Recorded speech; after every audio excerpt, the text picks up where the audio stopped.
बाहुबली का ये रथ तो सबको याद होगा, जिसने सिनेमा घरों में पब्लिक को सीटीएम मारने पर मजबूर कर दिया था। लेकिन इस रथ का डिजाइन आइडिया आया कहां से? एंड आप सबको भी यही लग रहा होगा कि इस रथ का डिजाइन बाहुबली मूवी के डायरेक्टर ने दिया होगा। और अगर आप सच में ऐसा सोच रहे हैं तो आप गलत हैं, क्योंकि बाहुबली मूवी के डायरेक्टर जो कि एस.एस. राजमौली जी हैं, इन्होंने इस रथ का डिजाइन आइडिया लिया था लियोनार्डो दा विंची के पुराने पेंटिंग से, जिसे लियोनार्डो दा विंची ने आज से 400 साल पहले ही बना दिया था, जिसे आप अभी अपनी स्क्रीन पर देख रहे हैं। और ये भाई साहब क्या कमाल के इंसान थे, क्योंकि लियोनार्डो दा विंची एक पेंटर ही नहीं बल्कि एक इंजीनियर, स्कल्पचर, आर्किटेक्ट, साइंटिस्ट और थ्योरिस्ट भी थे। इन्हें बहुत सारे सब्जेक्ट की नॉलेज थी, चाहे वो पेंटिंग हो, कार्टोग्राफी हो, बोटामी हो, एनाटॉमी हो, हाइड्रोलॉजी हो, जियोलॉजी हो, ऑप्टिक्स हो या फिर एस्ट्रोनॉमी ही क्यों ना हो, लियोनार्डो दा विंची ने इन सभी में महारत हासिल कर रखा था। और दुनिया की सबसे महंगे पेंटिंगों में से एक मोनालिसा की पेंटिंग को भी माना जाता है, जिसकी कीमत आज के डेट में $870 मिलियन है। और इसे इंडियन रुपीस में कन्वर्ट करे तो करीब अरबों में है भाई, अरबों में। और इसे भी लियोनार्डो दा विंची ने ही बनाया है। कुल मिलाकर दुनिया के ज्यादातर लोग लियोनार्डो को उनकी पेंटिंग की वजह से पहचानते हैं, तो वही कुछ लोग 2006 में बने दा विंची कोड मूवी की वजह से जानते हैं। बहुत कम लोगों को पता है कि इन्होंने ऐसे ऐसे पेंटिंग बनाए हैं जिसे देख आज साइंटिस्ट भी हैरान है। दरअसल लियोनार्डो दा विंची कभी स्कूल नहीं गए और न ही कोई फॉर्मल एजुकेशन ली, फिर उसे इन चीजों का ज्ञान आया कहाँ से? एंड यही चीज सबको सोचने पर मजबूर करता है कि लियोनार्डो दा विंची की सोच उनके जमाने में 500 साल आगे था। और आज हम लियोनार्डो दा विंची के कुछ ऐसे पेंटिंग के बारे में जानेंगे जिसे देखकर आप भी सोचने पर मजबूर हो जाओगे कि यार इसने किया तो किया कैसे।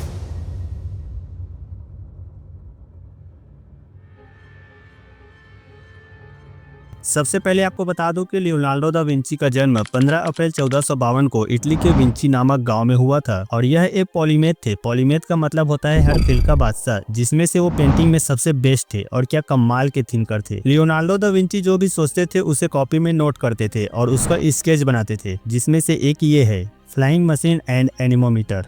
दोस्तों, आज जो हम हवा की गति नापने के लिए एनीमोमीटर का इस्तेमाल करते हैं, उसे लियोनार्डो दा विंची ने ही सबसे पहले बनाने का विचार दिया था। इतिहासकारों की माने तो लियोनार्डो दा विंची ने 15वीं शताब्दी में ही एनीमोमीटर का ब्लूप्रिंट तैयार कर लिया था। उन्होंने इसकी संरचना भी तैयार कर लिया था। बाद में आविष्कारों ने उसी के मुताबिक कई नए और आधुनिक एनीमोमीटर को तैयार किया। लियोनार्डो हमेशा सोचते थे कि इंसान भी कभी चिड़ियों की तरह आकाश में उड़ सकते हैं। इसके लिए उन्होंने एविएशन क्षेत्र से जुड़े कई पहलुओं पर रिसर्च किया और पंछियों पर भी रिसर्च किया करते थे। दरअसल लियोनार्डो दा विंची बाजार जाते और वहां से पंछी खरीद कर लाते थे और उन्हें आजाद कर देते थे और उन्हें पास से देखते थे कि पंछी कैसे उड़ पाती हैं। दोस्तों, फ्लाइंग मशीन उनका सबसे प्रसिद्ध आविष्कार माना जाता है। हालांकि हवाई जहाज को बनाने का श्रेय भले ही राइट ब्रदर्स को जाता है, लेकिन आप जानकर चौंक जाएंगे कि लियोनार्डो दा विंची ने पहले ही इसकी परिकल्पना तैयार कर लिया था। Helicopter and parachute.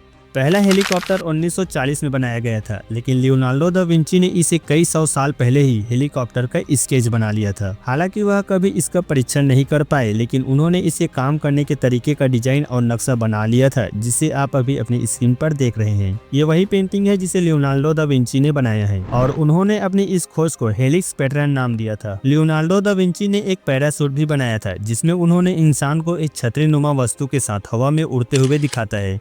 ये रही वो स्केच। लेकिन लियोनार्डो दा विंची का पैराशूट तिरकोना था, जबकि आज का लंबा या गोल चलता है। लियोनार्डो दा विंची ने 33 बैरल गन और 3 बैरल वाली कैनन के आइडिया पर भी स्केच बनाया था, जिन्हें एक जगह से दूसरी जगह ले जाना आसान था। इसके अलावा उन्होंने 500 साल पहले ही एक ऐसी लड़ाकू मशीन का स्केच तैयार किया था जो किसी भी दिशा में घूमकर हमला कर सकते थे। इसे मॉडर्न लाइफ में टैंक कहा जाता है। विंची ने इसे हल्के कैनन के गोल आकृति में दिखाया था। ये सभी एक पहिए के ऊपर रखे होते थे जो 360 डिग्री घूम सकते थे। माना जाता है कि बाद में उनके इसी आइडिया को ध्यान में रखकर मॉडल टैंक का आविष्कार किया गया। लियोनार्डो ने हथियार बनाने को लेकर कई सुझाव अपने स्केच में दिए थे। इसी में से एक बड़े क्रॉसबो का स्केच भी था। यह एक पहिएदार गाड़ी पर बना था, जिसे कहीं भी ले जाया जा सकता था। इटली के इस महान चित्रकार ने क्लॉक का स्केच बनाने के साथ ही बिना ड्राइवर वाले वाहन की परिकल्पना भी कर लिया था। इटली के इस महान चित्रकार लियोनार्डो दा विंची ने ट्रिपल बैरल कैनन का आइडिया भी दिया था। कुछ लोगों का मानना है कि मल्टी बैरल गन उनके इसी स्केच के आधार पर बनाया गया था। विंची के समय में हथियार काफी भारी होते थे। उन्होंने उन्हें एक जगह से दूसरी जगह ले जाने के लिए पहिएदार गाड़ी का इस्तेमाल करने का आइडिया दिया। वहीं लियोनार्डो ने घड़ी का आविष्कार भले ही न किया हो, लेकिन उनके समय में घंटे और मिनट वाली सुई का विचार सामने आ चुका था। लियोनार्डो ने एक घड़ी का स्केच बनाया था, जिसमें एक हिस्से में घंटे का समय तो दूसरे में मिनट का समय दिखता था। लियोनार्डो दा विंची क्या कमाल के थिंकर थे। और कला इतिहासकार हेलेन गार्डन ने भी कहा है कि कि कोई भी कभी भी उनके जैसा नहीं हुआ, क्योंकि वह इतनी सारी चीजों में रुचि रखते थे कि ऐसा लगता था कि उनका दिमाग किसी विशालकाय व्यक्ति का था, और फिर भी एक व्यक्ति के रूप में वह कैसे रहते थे यह अभी भी एक रहस्य है। फिर आई मोनालिसा, एंड इस वीडियो में इस पेंटिंग के बारे में ज्यादा बात नहीं करेंगे क्योंकि इस पेंटिंग की अपनी एक अलग हिस्ट्री है, क्योंकि लियोनार्डो दा विंची को इस पेंटिंग से बहुत लगाव था एंड वो जहाँ भी जाते इस पेंटिंग को अपने साथ लेकर जाते थे। लियोनार्डो दा विंची को इस पेंटिंग से इतना लगाव क्यों था और ये पेंटिंग लोगों के बीच इतना लोकप्रिय क्यों हुआ, और सबसे हैरान करने वाली बात तो ये है कि आज इस पेंटिंग की कीमत 870 मिलियन डॉलर है, यानी कि इस पेंटिंग की कीमत अरबों में है। तो चलिए वीडियो को यहीं समाप्त करते हैं। अगर आपको ये वीडियो पसंद आया हो तो वीडियो को एक लाइक करके चैनल को सब्सक्राइब जरूर से कर लेना और बेल आइकन को ऑल पे प्रेस करना बिल्कुल भी ना भूलें। और अगर अभी तक आपने एमआरएफ की सक्सेस स्टोरी वाली इस वीडियो को नहीं देखा है तो एक बार जरूर से जाके देख लेना। मिलते हैं नेक्स्ट वीडियो में मोनालिसा के साथ, तब तक के लिए बाय बाय।